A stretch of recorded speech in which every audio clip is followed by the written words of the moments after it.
কোনো কোনো ক্ষেত্রে যথেষ্ট অর্গানাইজ করে ওখানে উপস্থিতি বাড়ানোর চেষ্টা হয়েছে। যাই গুলিবিদ্ধ হওয়ার পর মৃত্যুর সময় পর্যন্ত একটা সময় গেছে 6 দিন।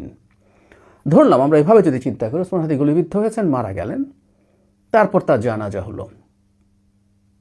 আমি অনুমান করি জানাজার এই পার্টিসিপেশনটা হতো না। উনি তার মৃত্যু এবং তার গুলিবিদ্ধ হওয়ার মাঝখানে যে সময়টা, সেই সময়টাতে ওসমান হাদির অনেকগুলো ভিডিও আমাদের সামাজিক মাধ্যমে ছড়িয়ে পড়েছে। মেইন স্ট্রিম চ্যানেলগুলো রিপিটেডলি দেখিয়েছে। কি কি দেখা গেল সেখানে খুবই আবেগাপ্লুত হওয়ার মতো ঘটনা আছে। তিনি তার কন্যাকে নিয়ে কথা বলছেন, শিশু কন্যাকে নিয়ে। তিনি ক্যাম্পেইন করছেন নির্বাচনে, খুব সাধারণ বেশভূষায়, লুঙ্গি পরে, সাধারণ পোশাক পরে, খুবই সাধারণভাবে নিজে হেঁটে মানুষকে লিফলেট দিচ্ছেন, কথা বলছেন, মানুষকে জড়িয়ে ধরছেন।